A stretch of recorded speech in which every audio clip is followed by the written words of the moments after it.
that's just a little rundown of how that came about, which is amazing. And the following year, a few months later, I got offered to do a TED talk at the Brit School in South London. And obviously most of us, if not all of us, know about TED talks, and I've always dreamed about giving one because I know how amazing that those talks are. I've been obsessed with TED talks, well, back then anyway I was, and it was so weird because exactly a year before I got offered to give a TED talk, I bought a book about how to give a talk like TED.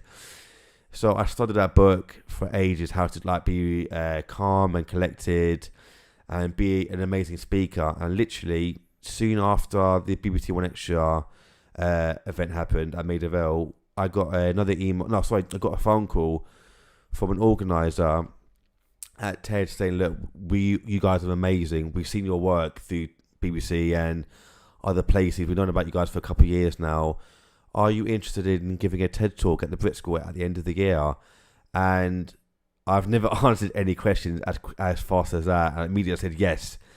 So I told my guy, I said, in a couple of months we're going to perform at the Brit School to give a TED talk. And if I tell you, it's one of the most challenging things I've ever done in my life. I mean, hats off to anyone who can give a talk for 20 minutes, because unless you're giving a talk yourself, you have no idea how hard it is. I mean, the amount of hours of practice and planning per day. Don't forget, I was still working as a full-time teacher at that time as well. The planning that goes on to give a talk for that long, plus the performance on top of it, was so bloody stressful, I can't lie. But for someone like myself who's so dedicated and so passionate about music, I could have spoken for literally hours, and my time limit went over. Like, I spoke, I think, let me go back a step. I'm getting too excited again. But talk about the plan. Planning for something like that is mental. It's so stressful. And leading up to the event itself, we would have sessions with the other speakers, and we all were given mentors of how to talk properly, to how to plan your thing properly, and so forth. And my mentor, actually, he was so helpful. He gave me some great advice of what to do, to talk about in terms of being inspiration, using different quotes from different people, and so forth. But yet he didn't turn up for my event, which I'm really sad about. But for 2-3 months I was planning for the talk, and not many people know this. Even though I put it on YouTube and so forth and Instagram, I actually suffered badly at that time with pneumonia.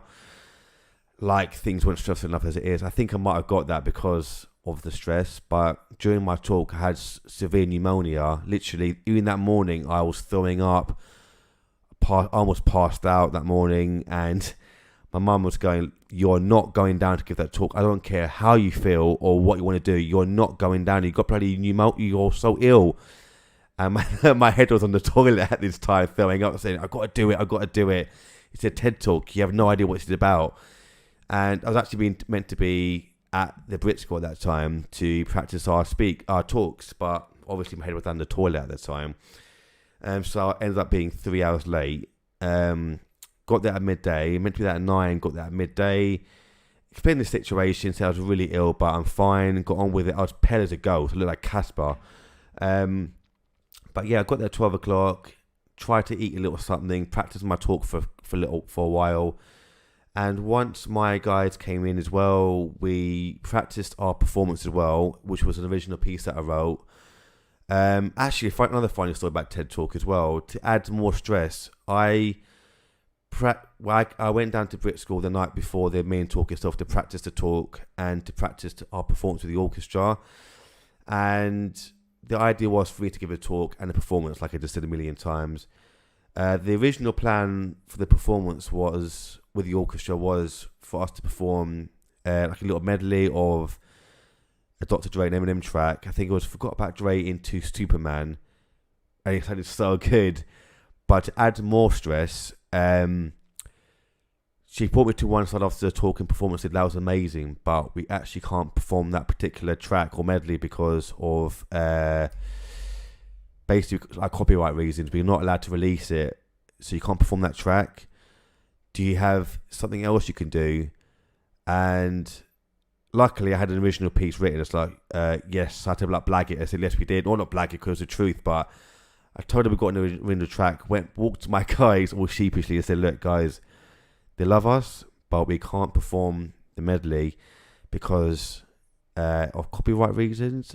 And thank God my guys are amazing, my family, because they said, it's cool, don't worry about it, it's fine, we'll figure it out.